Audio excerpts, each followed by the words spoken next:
Let's start reading now. Yeah. Yeah. George, Yeah. get up here.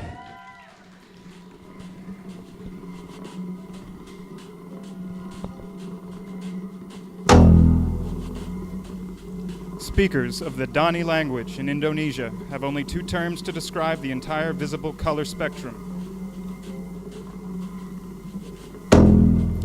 They are used to distinguish black and white.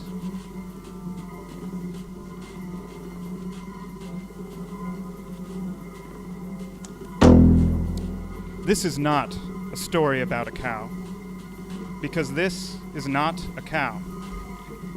This is just a drawing of a cow. Though this is not a drawing of a cow, not really.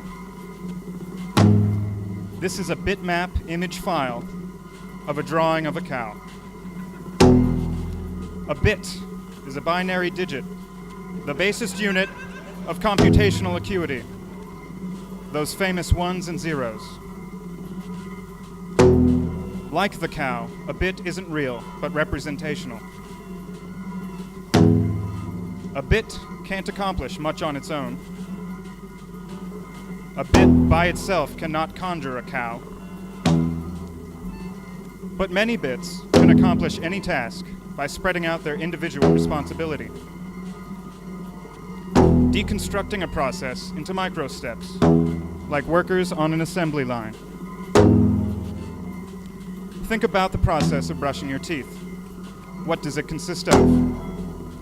Recognizing it's teeth brushing time, going to the bathroom, opening the cabinet, identifying your toothbrush, reaching for your toothbrush, removing the toothbrush from the cabinet. It gets pretty tedious, brushing your teeth in this manner. That's why you largely don't fret over each incremental step that comprises a process.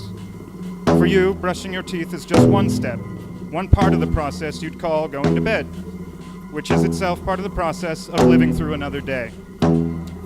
Bits work through a similar hierarchy of microtaskers and macro managers. But this is not a story about the bit. Pretend that you want to live to see the year 2416. Barring any miracle advancements in life extension, your best chance would be to go to sleep for 400 years. So you climb into your induced coma capsule, set the timer, and then what? You're going to want to position your capsule someplace where it is most likely to survive the next 4 centuries. You could inter yourself with maybe a few life support systems poking out of the ground as needed, solar panels, ventilation pipes, etc. The landscape is likely to change. This would be the plant method. The drawback to this method is that you can't maneuver your way out of danger. Suburban sprawl, nuclear winter, the landscape is likely to change a lot while you're lying dormant.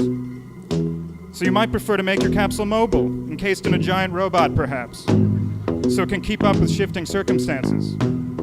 Since you will be unconscious, you'll need to program your giant robot with the general aim of self-preservation, as your survival relies solely on its survival. You'll need to program it to adapt to the environment without your input, to recognize novel situations and reason its way through them. Assuming you had achieved this massive feat of design and engineering, the giant robot would likely wander around as you slumbered within it, gathering the necessary fuels to ensure both its and your survival.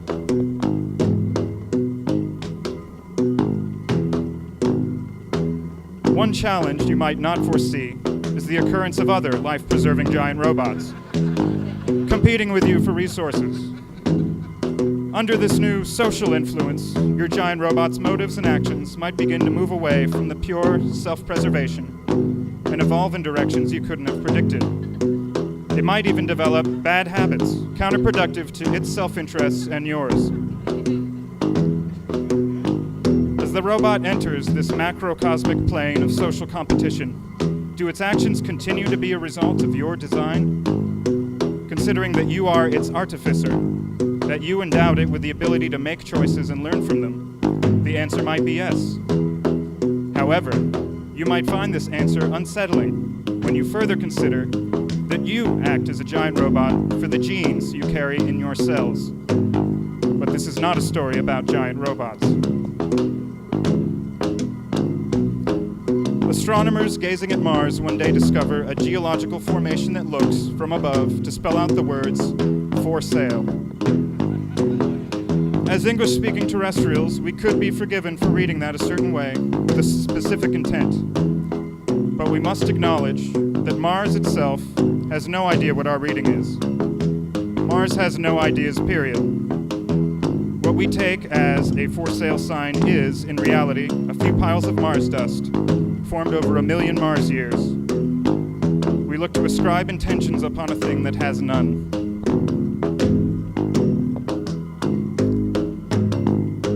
The gene, the basic unit of heredity. A single gene can't do much on its own. Physically, it is merely a section of DNA, comprised of nucleotides. These are not actual nucleotides. An entire DNA sequence, comprised of many genes, will express itself in every single cell of a complete organism. It acts as a source code, a recipe for cell development and collaboration. Genes survive the passage of time by replicating themselves. They do so via the organisms that they've built. The cost of reproduction is an incremental genetic drift. Natural selection rewards those most adept at survival with perpetuity. As organisms perpetuate, they refine their methods of reproduction, and new species emerge.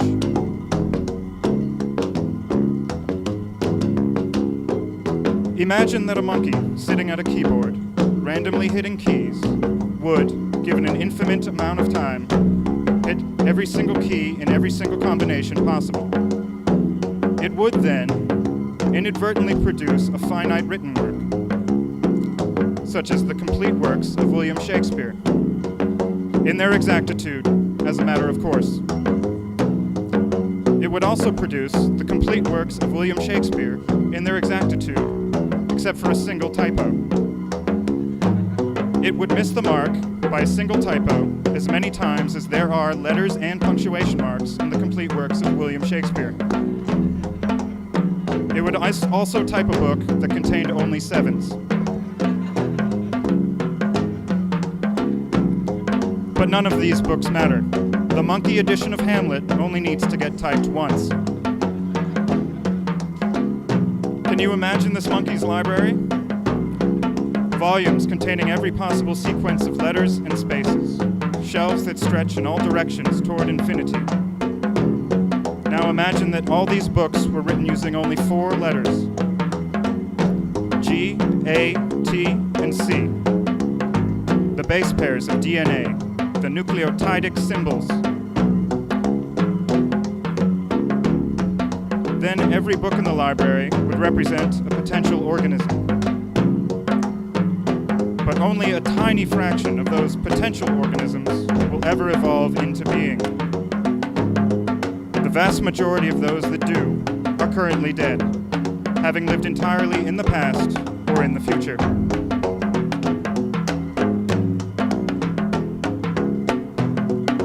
Of all the organisms that have ever existed on Earth, 99% were infertile or failed to reproduce. That means within the 1% of organisms that were able to rear offspring lie not only your 2 parents and 4 grandparents, but every generation of your lineage, dating back to the origin of life on this planet, from Australopithecus down to prokaryotic nucleoids.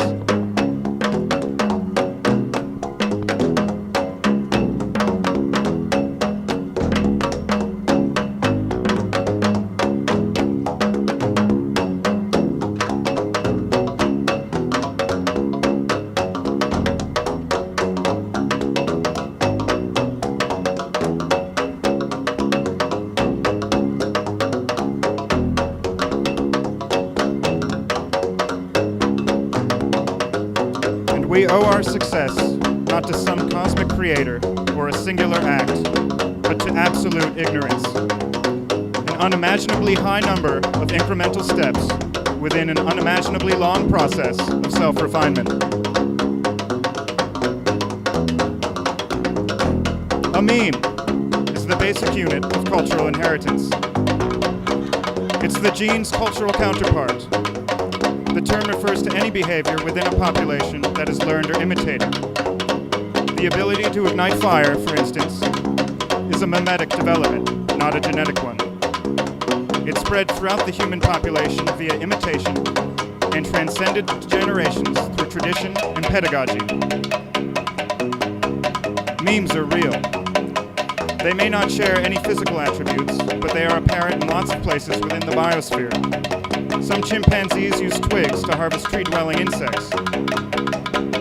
Certain dolphin populations get high off blowfish. Many of our memes are inspired by nature. The spider's web becomes the fisherman's net.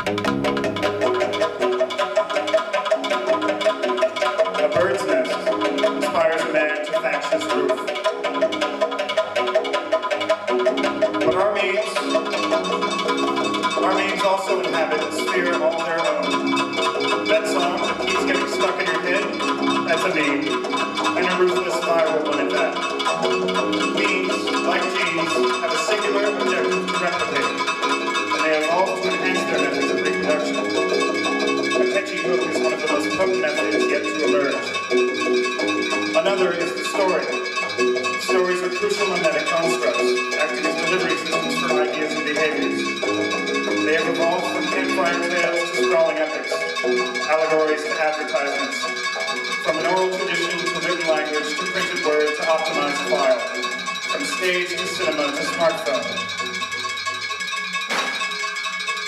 And so back to the cow. Imagine this is a real cow, 100% cow, down to her DNA. One day she births an offspring that is indistinguishable from a cow at the atomic level, but is, in all other respects, a shark. Shark appearance, shark behavior, shark deeds.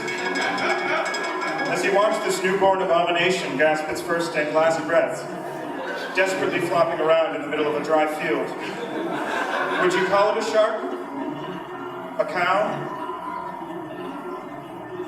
Is an entity just the product of its parts, a process, the sum of its steps? Is it the points in a story or the point of the story that matters? Well, this is not a story.